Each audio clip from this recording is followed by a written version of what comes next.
Hello, everyone, and welcome to August edition of Northern Lights. We're delighted that you've joined us today. And we also want to welcome those viewers that weren't able to be here as part of the live viewing, but are watching this video later.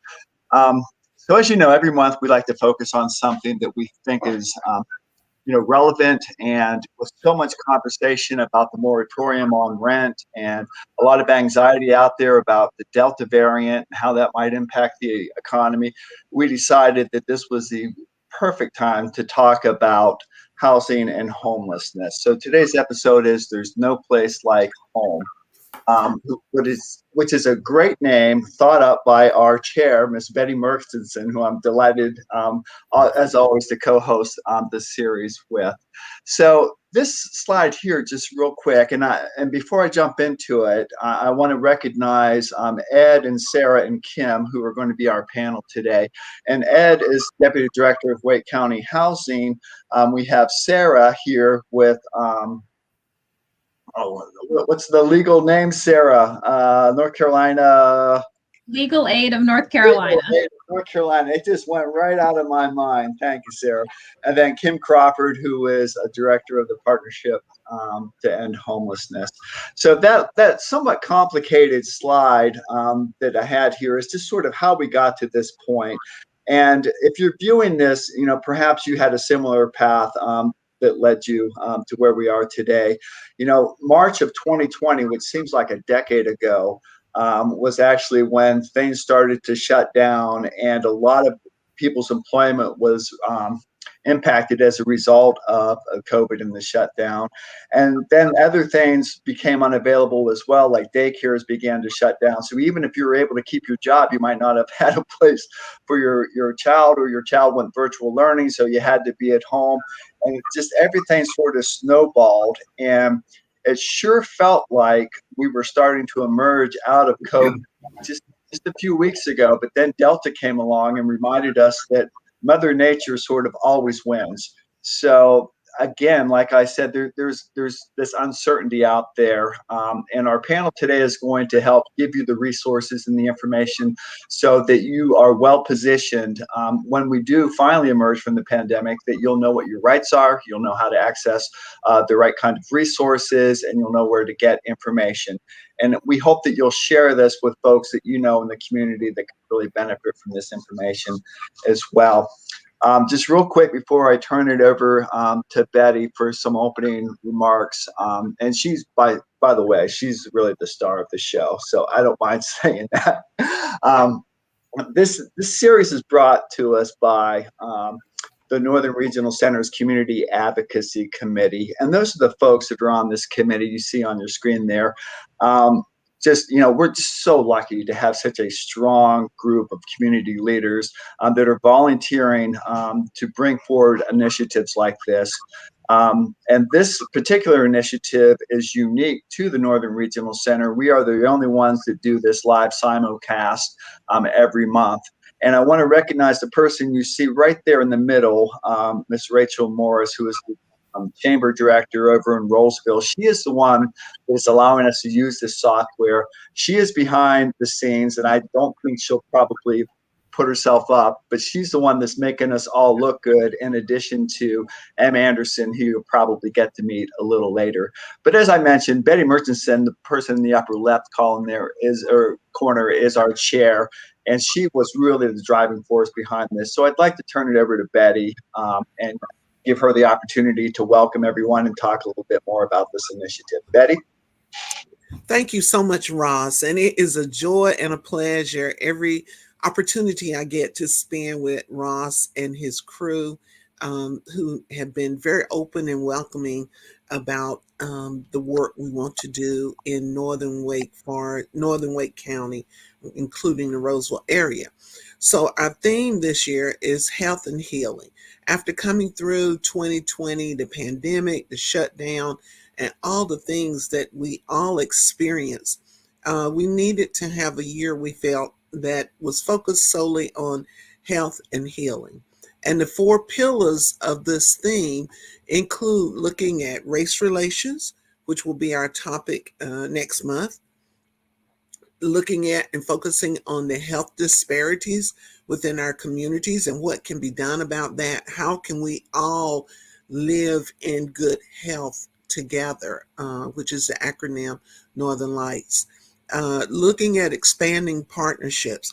There's a lot of work that Wake County Human Service can do, but there are a lot of things that the community partners, the nonprofits in the area also enforce some of the help that the community needs. So we want to expand our partnership, make sure we're bringing in agencies like those represented today and others to showcase the work they're doing in the community and to talk about how to make good referrals, whether the agency is referring people to the Northern Regional Center or one of the other regional centers, or whether the regional center is referring to our nonprofit partners. And then fourth is education and outreach. So that's why we're here today. We are all still trying to be safe from this awful disease. So many of us are not coming together in union and fellowship in places, but we all have either a smartphone or a computer, and we can sit at home and learn about the resources available within our communities to help those who need these resources. So that's brought us here today. And we have three wonderful panelists who will bring us information. And if you don't need it now, you may know someone next week who needs this information, or you may need it yourself in another month or two. So just know it will be live on the Northern Regional Center's Facebook page, as well as Roseville Chamber of Commerce YouTube page. And you can go back and watch it and get the information, get the phone numbers, and reach out for these wonderful resources we'll be talking about today. So I'll turn it over to Ross to make the introductions. All righty, great. Thank you, Betty. Thank you so much. And really, just to be honest with you, just before I introduce Sarah, our first speaker, this expanding partnership quadrant you see there has really been a big win for us. I mean, you never know when you start a new initiative like this what the benefits might be, and that's really been a great one for us. Is we've met so many wonderful people from so many wonderful organizations, and when we think about delivering services, we always think about trying to do so in a cohesive, integrated manner. So I'm delighted, and Sarah, I'm now segueing into my introduction for you.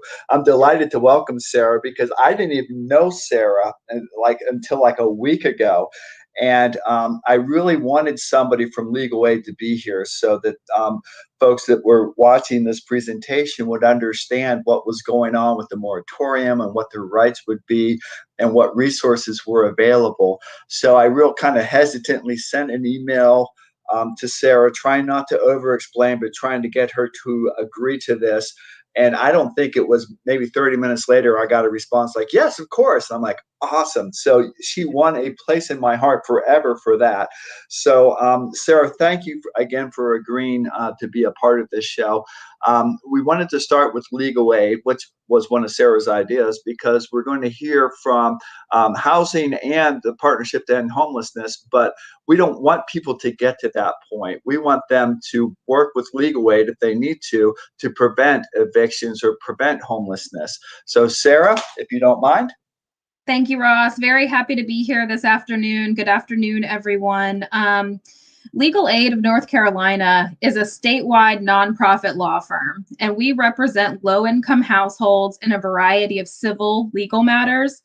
One of our areas of practice is in the rental market and landlord-tenant eviction cases. And so we provide direct legal services to tenants who are facing eviction. Our mission is to prevent eviction, prevent destabilization through the loss of housing, and prevent homelessness. And so we have our contact information that's going to be scrolling across the bottom of the screen. You can contact Legal Aid for legal assistance by calling our helpline at 866-219-5262. You can find out more information about the types of cases that we handle by visiting our website at legalaidnc.org. We do have a special senior legal helpline. That number is 579-7562.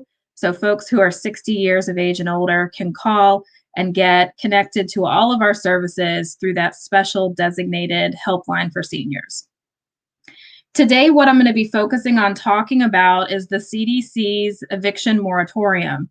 The Centers for Disease Control has issued an order as of August 3rd to temporarily suspend evictions for non-payment of rent in counties that are experiencing a high rate of COVID-19 transmission. And as of today, Wake County is one of those counties experiencing a high rate of COVID-19 transmission. And so the eviction moratorium is currently in place in Wake County and has been since this CDC order took effect on August 3rd. It's scheduled to last until October 3rd of this year, unless the rate of COVID-19 transmission in the county goes below a substantial level. And we're going to get into how we find out if the county is currently in a high rate of transmission or not, because that's really important for tenants to understand whether they are protected from eviction or when that protection could end. And so what we really wanted to focus on today was educating tenants on how they can be protected by this eviction moratorium. It is not an automatic protection. That means that the tenant has to do something in order to claim that protection and be considered a covered tenant. And what they have to do is first review the CDC's form declaration. This is a 2-page document that you see on the screen right now. And the form is available online. It's available from our offices in Raleigh. Our office is located at 224 South Dawson Street in downtown Raleigh. We're also making sure that this declaration is going to be available through the community partners that are involved in this presentation today and our rent assistance community partners. And so the declaration is a 3-step process. First, a tenant will certify that they qualify for this eviction moratorium based on their current income or their forecasted income. There are, in column A, they'll make a selection whether they received an economic impact payment in 2020 or 2021. Then they qualify. If they did not receive a stimulus check, they may have income that was so low that they were not required to report it to the IRS in 2020. They were not required to file taxes. Those folks also qualify because of their low income status. If they receive any of the listed public benefits, which includes SNAP benefits, TANF, supplemental security income, also known as SSI, or disability income, SSDI. And then finally, if none of those income levels qualify the tenant, they may still qualify for protection from eviction if in 2020 or 2021, they earned or expect to earn no more than $99,000 for the year, or $198,000 for the year for a joint filer. And so if the tenant qualifies as a low-income tenant, they can move to column B, where they're going to certify the reason why they got behind in their rent. So this moratorium applies for folks who are not able to make their full rent payment and could be at risk of eviction as a result. And so if they can certify truthfully that their household income has gone down substantially, or they've been laid off from work, or their work hours or wages have been cut, or they've had extraordinary out-of-pocket medical expenses, then they would qualify under column B as well. So there are 2 questions on page 1, which is this considered a low income tenant, and have they gotten behind on their rent because of one of these qualifying reasons? And on the medical expenses question, that is defined as extraordinary out-of-pocket medical expenses have to be more than 7.5% of your income for the year. So that's a very high amount of medical expenses. It may apply to certain tenants who've had those types of medical expenses, for the most part, what we're seeing is folks who've been out of work, or a household member has been out of work. And so they've had that reduced household income, or they can certify that they've been laid off, or their work hours maybe have been reduced. So a tenant reviewing this declaration, who determines that they qualify based on their income and the reason why they were unable to make their full rent payment, they can move to page 2, which is the declaration that they qualify for protection from eviction. Every item under on page 2 needs to be selected. The tenant is certifying that they understand, and they are certifying that they qualify for protection. So the first certification is that my income level qualifies for the reasons explained on page 1, that they currently live in a U.S. county that's experiencing a substantial or high rate of community transmission levels of COVID-19, that they've done their best to make timely partial rent payments that are as close to the full payment as possible, and that they've applied to get government rent assistance. That if they were evicted, they have no other housing options. They would either become homeless or have to move into a homeless shelter, or they would have to move in with others who live in close quarters, like multiple families living in one home. They understand and have to certify that they understand after they sign. They still owe the rent that accrues during the moratorium, that this is not a rent waiver, that they still have to follow the conditions of their lease, that they could still be evicted for non-payment of rent after the end of the moratorium, and that during the moratorium, they can still be evicted for reasons other than payment of rent. Now, this declaration, page 1 and 2, once completed, the tenant has to sign it, and they're signing it under the penalties for perjury, that everything that they have alleged or stated in the declaration is true. And then once signed, this declaration needs to be delivered to their landlord or housing provider so that they can be covered by the eviction moratorium. Now, we are advising folks that if at any point they get behind in their rent, it would be appropriate for them to consider signing and delivering a CDC declaration to their landlord. If they have a current pending eviction case, they can still deliver a CDC declaration to their landlord and claim protection under the moratorium. The eviction process in North Carolina moves very quickly. For the most part, tenants will receive some kind of notice from their landlord that they're behind on their rent, or a demand that they either pay the rent or move out. That would be a great opportunity for them to sign and deliver the CDC declaration, and then also contact legal aid and contact some of the rent assistance agencies that we're going to talk about in a little bit. So I think that we have a slide on where you can go to check if the county is currently having a high rate of COVID transmission. This is a screenshot of the CDC's website where you can search by county to see what the rate of transmission is on a given day. We are also able to update folks if they have any questions about whether the moratorium applies to them. I would encourage them to contact legal aid if they have any type of pending eviction or receive any type of notice to vacate from their landlord. Reminder of how to contact us. Our helpline is posted on our website as well, and happy to take any questions from folks when appropriate. But I think we're going to hear from now where folks can go to get some of the rent assistance that could be available. Yes, we are, and thank you for making that point, Sarah. That's important. We're not going to just say this is the form and not giving people the other information they need to go with that. But it's so helpful to have an attorney walk through that form and explain the nuance of it.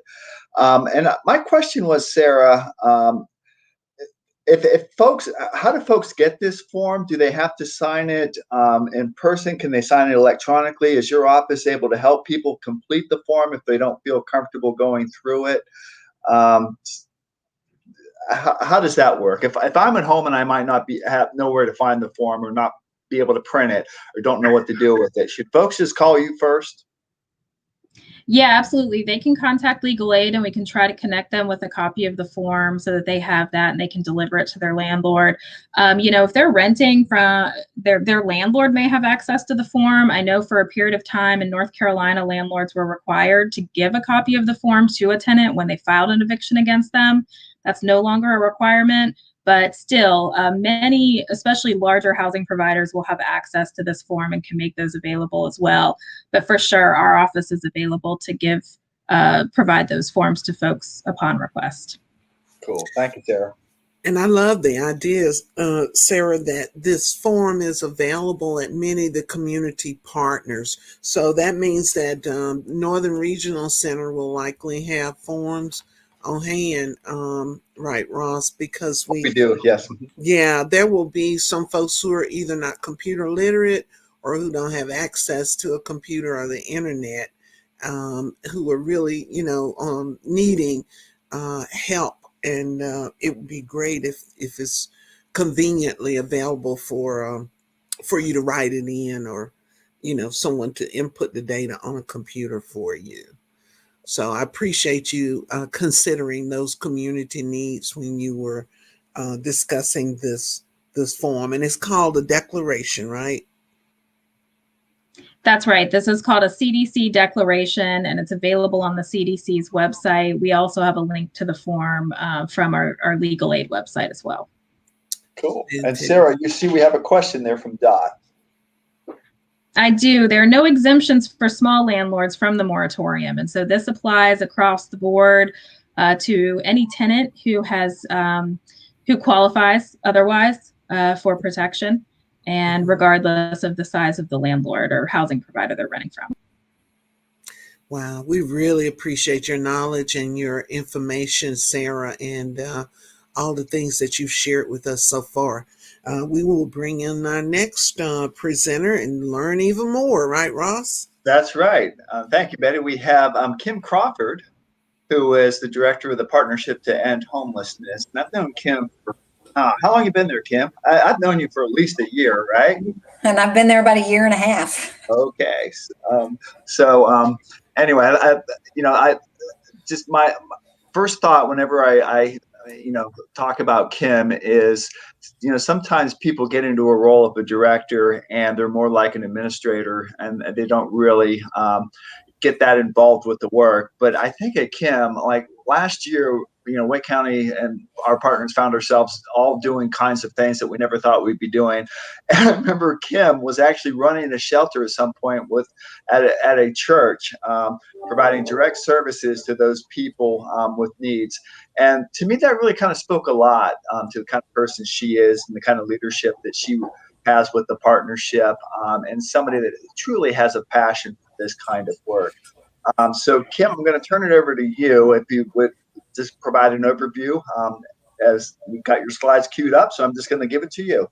All right. Well, Ross, thank you so much. And let me tell you, that White Flag Shelter, we wouldn't have been able to do it without the help of a whole lot of people, including you and Em and a whole lot of other people.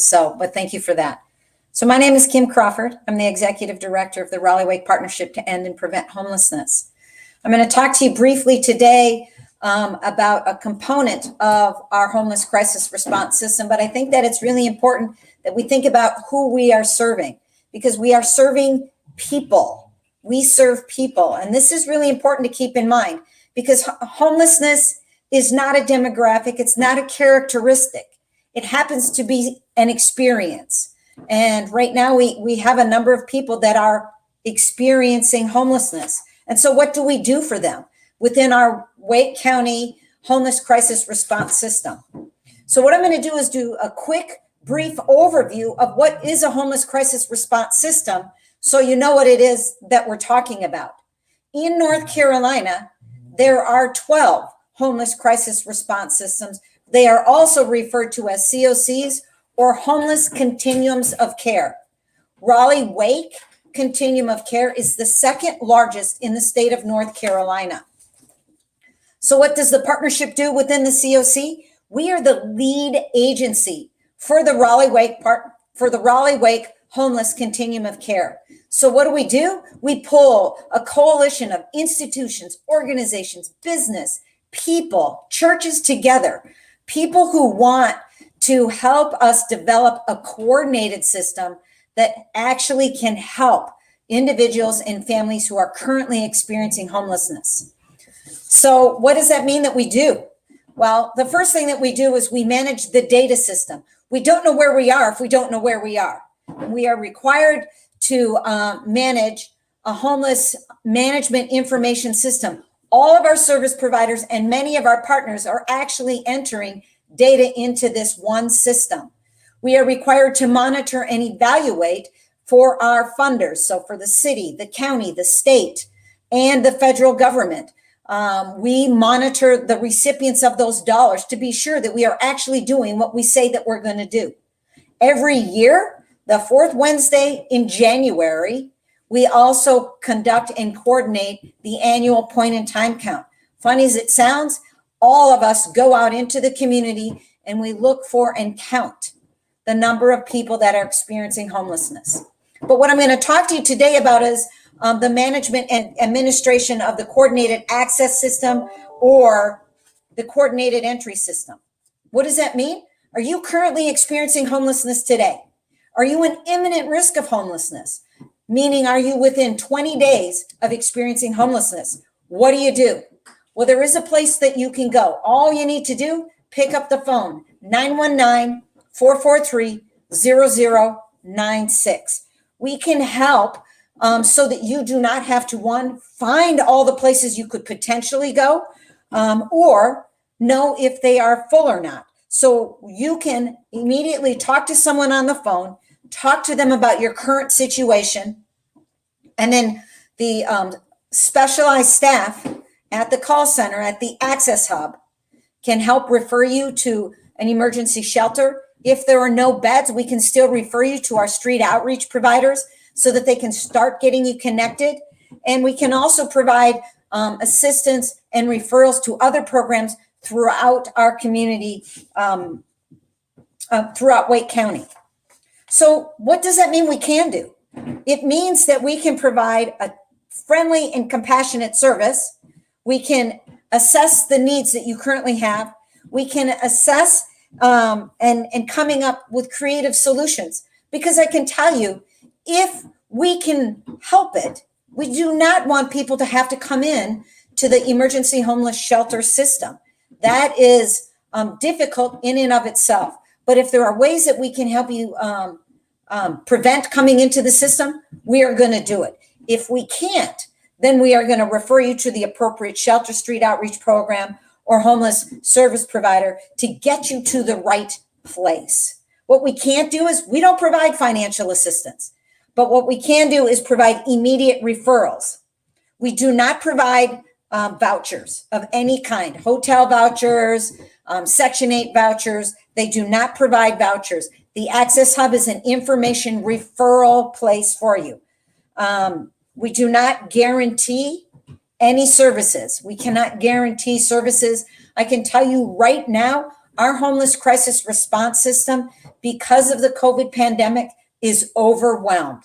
If you call today for access to a shelter, you will wait 3 to 5 weeks. It's that full. But please don't take this to mean not to call, because our shelters and our street outreach providers are going through that list every day. The second that we have a bed available, they're making a phone call, and you want to be on that list. So please, please, please call.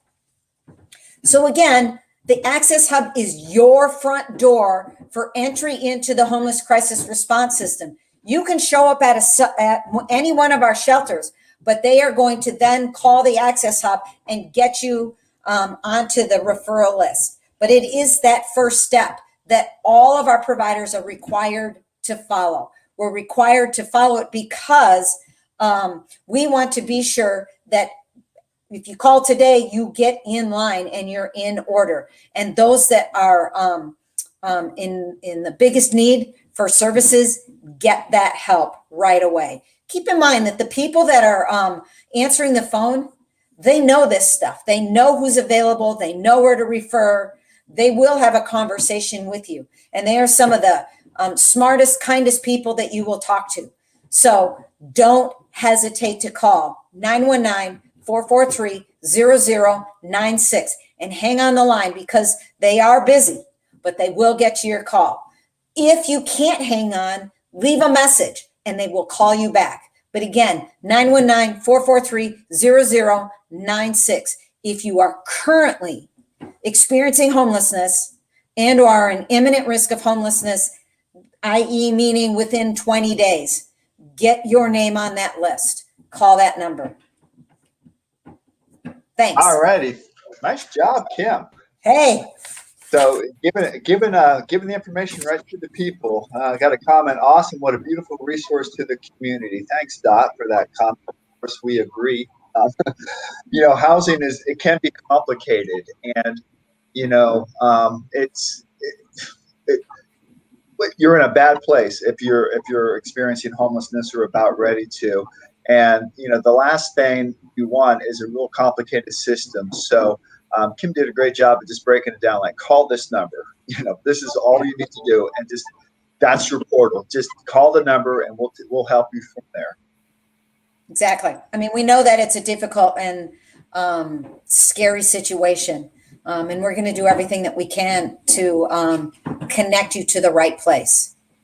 That is so amazing, Kim. You almost brought me to tears with your compassion. It comes through. It does, so doesn't clearly. it? Yeah, it comes through that this is not just a job for you. This is a calling, and that you are very compassionate and very passionate about serving people. And I thank you from the bottom of my heart for that. That's so important. Sure. We have a question. Is there service extended to Franklin County, or do you have a partner who serves Franklin County? They don't have a homeless shelter there, I understand. There is a coordinated access system for Franklin County. I don't know what it is off the top of my head, but what I can do is get it to Betty and Ross, and they can post that information. But absolutely there is. I just want everybody to leave with, yes, this is a really difficult time, and everybody is overwhelmed. But at the end of the day, there is still hope, and there is still help out there. And I just want everybody to know that. It may not come today, but there is help and there is hope out there. All right. Well, thank you, Kim. Well said. And that's a really positive way to end this. Yes. And Dot, just so you know, we will marry that document or that information to this permanent link on our Facebook page. So it should be coupled up right with that. But that's a great question. Yes. All right. So we have one other presenter with us today, Mr. Ed Barberio. There he is. Now, Ed's under the weather a little bit today, but Ed, the true professional, is here for us anyway, as always. Now, Ed and I spent months together last year down working in emergency operations. So I know firsthand, working right next to him, side by side, that he has a vast knowledge about programs and services here in Wake County. And he is the deputy director of Wake County's housing department. And he's going to speak specifically about House Wake. And I won't steal his thunder, but this is just going to be an example of how Wake County housing was ahead of the curve when it came to providing resources to our citizens. So with that, I'll turn it over to you, Ed. Sure. Thank you very much, Ross. I appreciate that. And thank you for having me here today. Yeah, hopefully I can share some information that people will find useful about our House Wake program. Taking a little bit of a step back, you heard from two of our great partners already, Legal Aid and the partnership. And those are two agencies that we met with early on. We meet regularly. And so all the stuff that you see going out, we meet regularly behind the scenes, because Wake County is a big funder of many programs. And as a segue to that, what you see on your screen now is a brochure that's been published by our county commission. And it gives you just a sampling of some of the many programs that are available through Wake County. Some of these programs are from the housing department, which I'm part of. Some of them are from public health. They're from human services. They're from many different aspects. There should be a second page to that too. I don't know if it's there, but oh yeah, there it is. Okay, just making sure. So this would be a good reference for many folks. So if you want, and all the different types of programs, all the different types of services and assistances that are available, this is available on the county's website as well. So again, just a really good reference. And going over to the House Wake, the COVID program, yeah, this is a really interesting program. As was said, Wake County was pretty much the first in the country to roll out. We had a program ready within a month of receiving the funds. We were way ahead of the curve, and the state and everybody else, and many other municipalities and states have actually contacted us to ask us how we set this up. We have a fantastic partner in Telamon Corporation. They're the ones doing all the heavy lifting and all the heavy work. So when you call, if you're experiencing joblessness, if COVID has taken your income from you, if you have a lease in North Carolina, a valid lease, if you're income qualified, and I'll talk a little bit more about that later because we do tier it. We prioritize lower income folk, and we can provide rent going back to April of 2020. So let's say you haven't been able to pay your rent since May of last year, and you're almost over a year behind in your rent.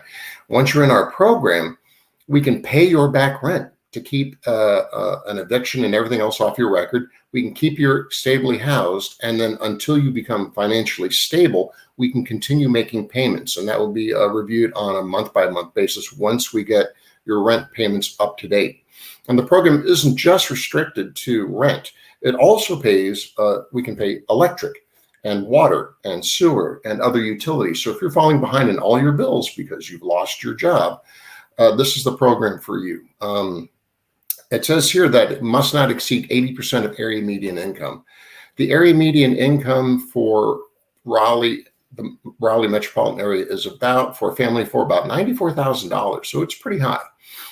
So you're thinking 80% of that, and priority given to 50%. So if you're a family of four and you're making in the area of, say, 45, 50,000 a year, you probably qualify for this program. But again, once you contact our partner, which is Telamon, and you can see here, there's some application information. You can call the number, you can email, or you can visit our website. They'll walk you through the whole process. There are people on staff. There's a whole bank of people that handle the telephones, that take in applications, that process them. And we try to work with every landlord. That's a very key part of this process. Because again, we're trying to keep people from being evicted for non-payment. So we definitely make the landlord a part of that process. And just so you know, this program we've dedicated, at least for now, there's about $33 million in this program. We've received on the order of 7,500 applications already. And we're processing those as we go through. And we've committed about $18 million worth of funding. So there's still lots of money left, and there's still time to do it. And I would recommend to anybody listening that is falling behind in their rent, that can't pay their bills, contact us immediately. Legal Aid gave you excellent advice. There's that affidavit that you fill out from the CDC that says that you're experiencing these problems, and that will help stop an eviction process. Do that and reach out. Right now, there is, we have had a surge. When the moratorium nearly ended recently, there was a big surge in applications. And then once it got extended, they start to taper off again. I would say don't wait. Please don't wait. Because the longer you wait, the closer you get to the eviction, the more applications are coming in, and the longer the process is going to take. But it is an excellent process. We've committed a lot of funds. We have great partners working on this. So yeah. Any questions so far on that? Let's see. Are there questions that have come in? Oh, I saw something there. We have some. Sarah Ellen Morris, can we request a pack of those brochures to have on hand for our programs with the NECC and church? That's a local organization. Yeah, our communications department has those handily and available. And again, once you get the live version, it looks like this. It's a little handout book with all of our programs from all of our departments. And yeah, I think through our communications department, and it's probably online too. So you could either download and print, or they'll probably send you some. I know our commissioners are very much supporting of getting that information out, because we want everybody to know about our programs. Our department, it's sort of a mixed blessing that our budget was about 30 million a year, but with the COVID funding and all the additional resources we're putting in the community, our budget has gone over $135 million. So we're putting out huge amounts of money for all these programs and trying to just make sure that we can really reach those most in need, most vulnerable in our community, and provide the resources they need. There's a wonderful testimonial, Ed. It says this program has literally been a lifesaver for me and my family. Doesn't get any better than that. No, you get chills like that. That's why I do this. That's why we're here. Like you saw the passion from Kim, all of our partners, and with our continuum of care. Kim referenced the partner organizations that provide these services. Wake County funds all of those partner organizations. So if you're if we put you in new housing, say you went from homeless to a new home through one of our partners, we have another agency that we fund that will provide all the furnishings you need. They'll provide beds and pots and pans and dishes and silverware and linens. So, we realize that folks coming out of homelessness and becoming housed, they're walking into an empty apartment. So they're immediately faced, do you need to, what do I do? Do I buy groceries or do I buy some sheets? So we try to take that pressure off too, to make that transition very successful. That's simply amazing. Simply amazing. Another question, do you have suggestions for potential buyers who are looking to purchase multifamily homes who are looking for funding from banks? Sure. I understand where they're going with that. And banks normally what they look at is your pro forma.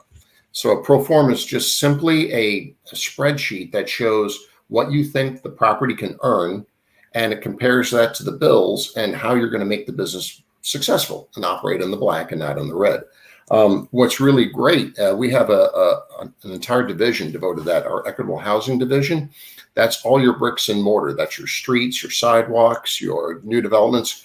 In 3 years, we've funded and built almost 2,500 new units of affordable housing through that division. They're small, but they're mighty. And anyone thinking about this should contact our department and speak to that. And then our division director is Alicia Arnold that heads that up. So definitely, because one of the things that banks like to see is a steady income stream.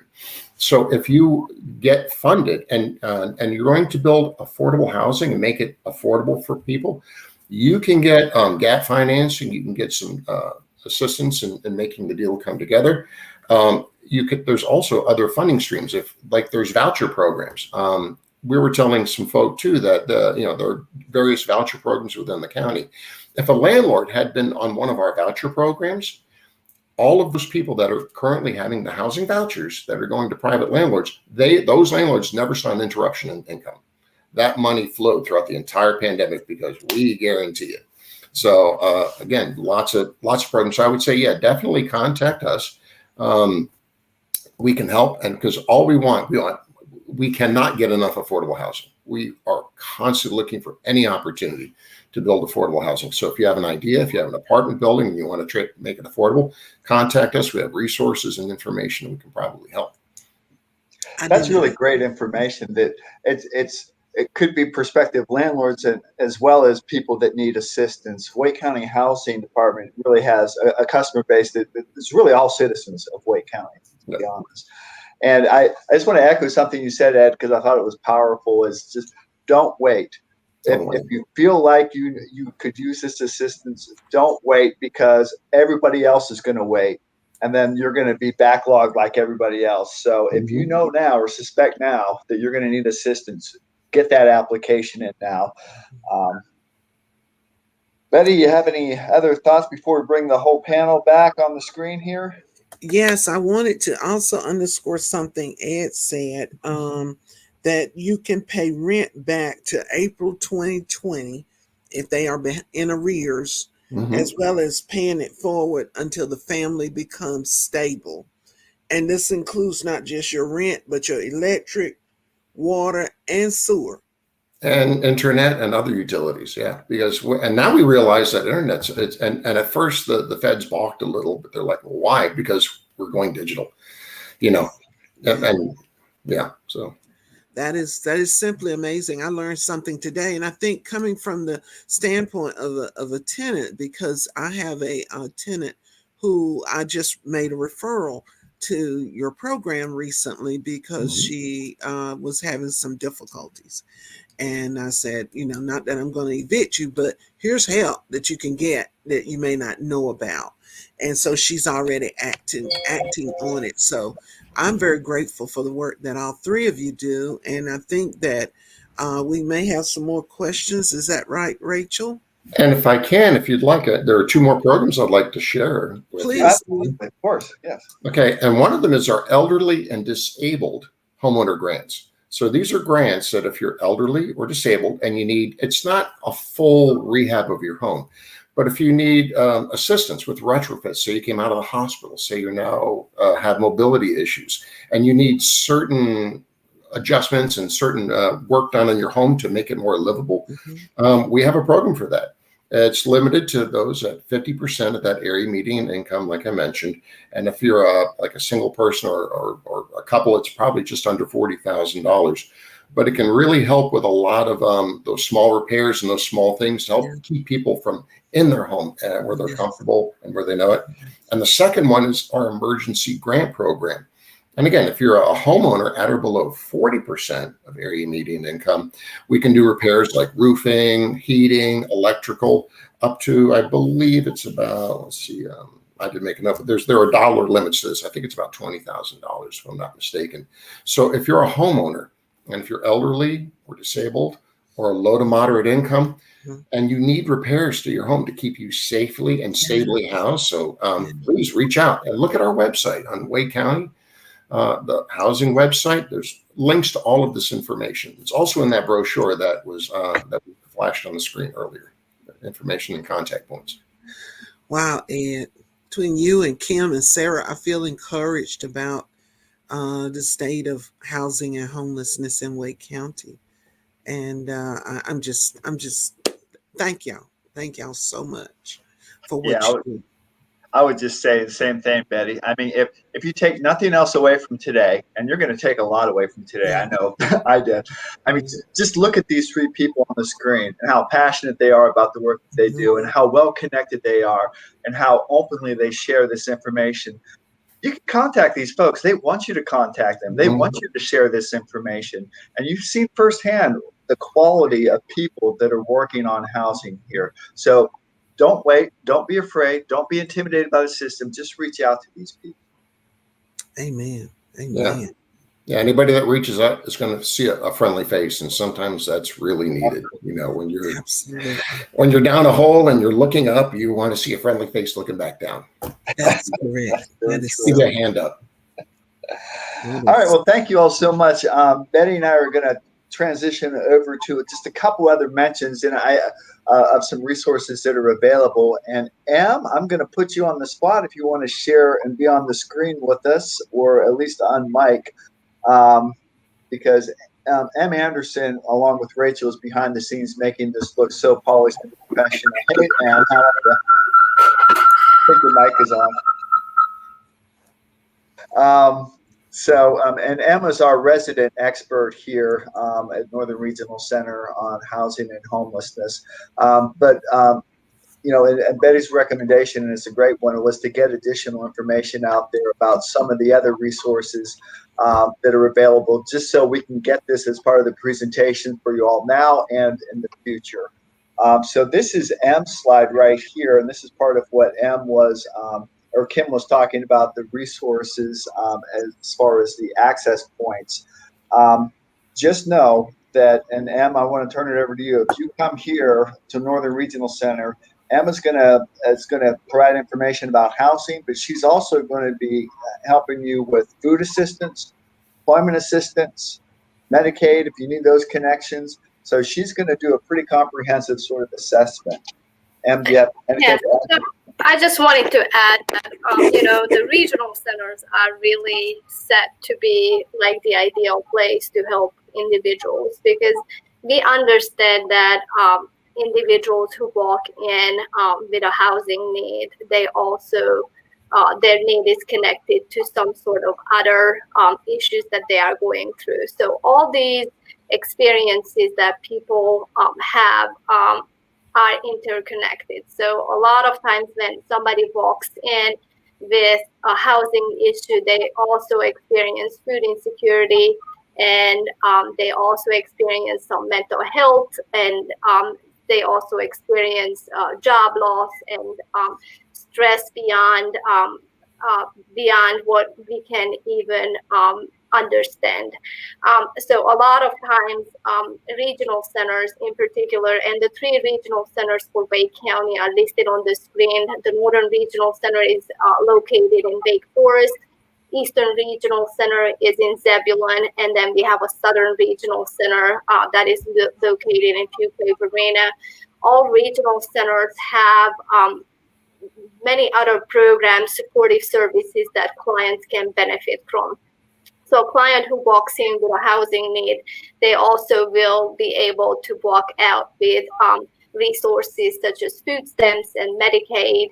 And we have family support services. We have clinics on site. We have, the big services for young children. We have food resources, many food resources in our area. And so we partner with a lot of not just Wake County services, but also community services that we can connect clients to. And of course, we are one of the partners with the Partnership to End Homelessness, and we can connect individuals to all the housing resources available at that moment. So that's all I have to add. Thank you. All right. Well, thank you, Em. And we have some additional resources as well, unless I'm mistaken. And Betty and I are just gonna just kind of share this information together. But as Ed mentioned, they were ahead of the curve on their whole program. So for folks, and I know we have somebody from Franklin County that are outside of Wake County, this is how you access a similar type program for rent assistance. And there is the number and their hours of operation. It's a toll-free number to call. Betty, Yeah, Habitat for Humanity, I've served on their board of directors a couple of times, and they are the ones responsible for the Spring Street renovation site. Our agency sold them that property, and they built several multifamily homes over there.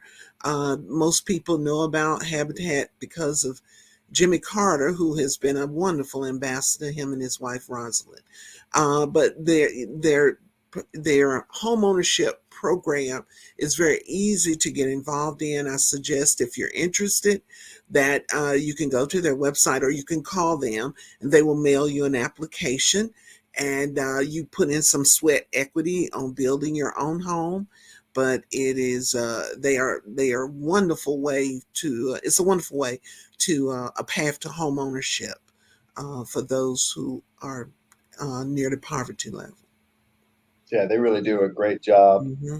And this program here, this used to be something that Wake County would administer, that we gave it or turned it over to Resources for Seniors. Oh, I've been around a long time. I think it's been decades ago. But they do an awesome job with it. Yeah. And this is somewhat similar to a program that Ed mentioned that the housing does for elderly and disabled. These are folks that go in and they do renovations, small minor renovations on homes, just to make sure that they're energy efficient. Because what we find, in another program, our energy assistance program, or folks have really high bills because their homes are not they're not well constructed, or they need repairs, and they're just basically heating the outside as well as the inside. So Resources for Seniors, and the contact information is below and contained as part of this slide. They do a really great job with this program, and you can see the eligibility is pretty straightforward. So and I'm sure they're funded through some recovery acts for that as well. And I'm sorry, Ross, they also have a program where they will build handicap ramps for you. If you suddenly become disabled to walk, or steps are unsafe, they will also provide that service free of charge to come out and build handicap ramps. And that's really helpful to make your home accessible if you need that.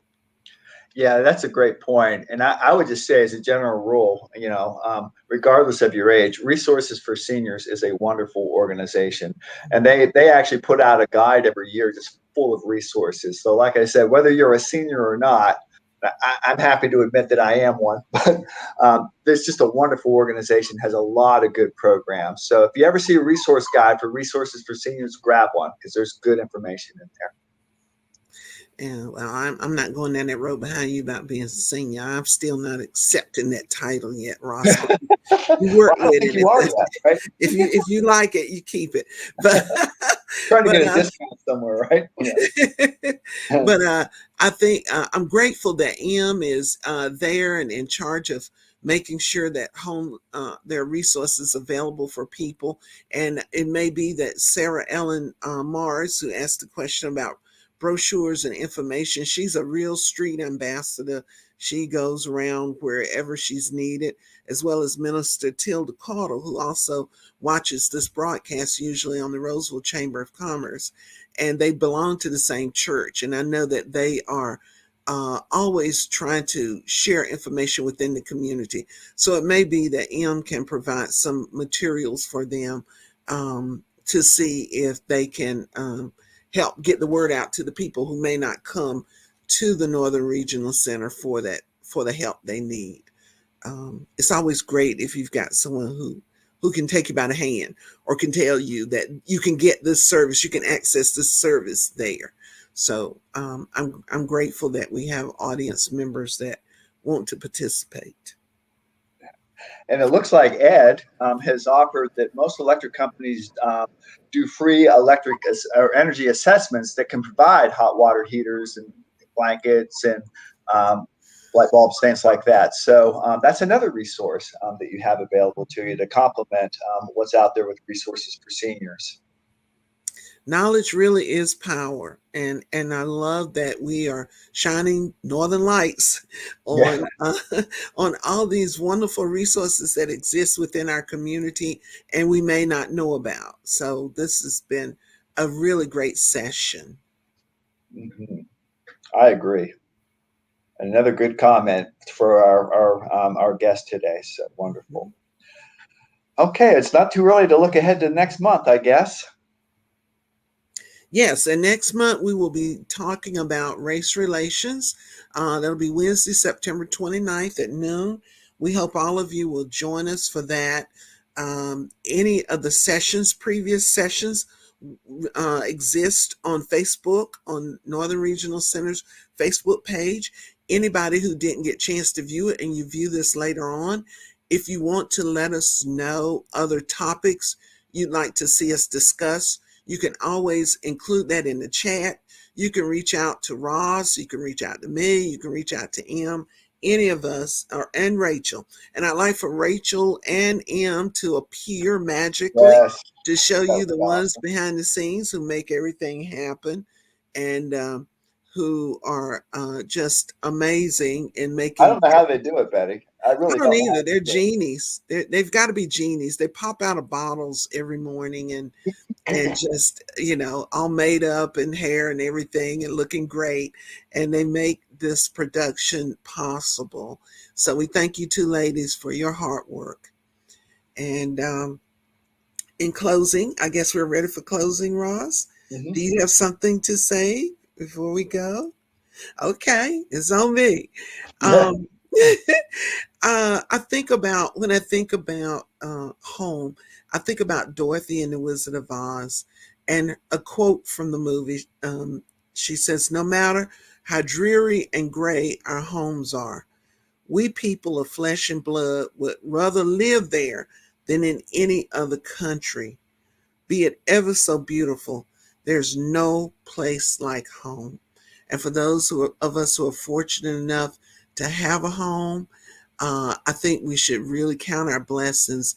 And it is our obligation to help others who don't have a home to achieve this great American dream and to be able to have somewhere to safely raise their children and to lay their head at night.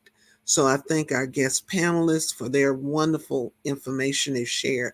I took 3 pages of notes, and even though I know I can go back to it, but I took lots of notes because I was so excited.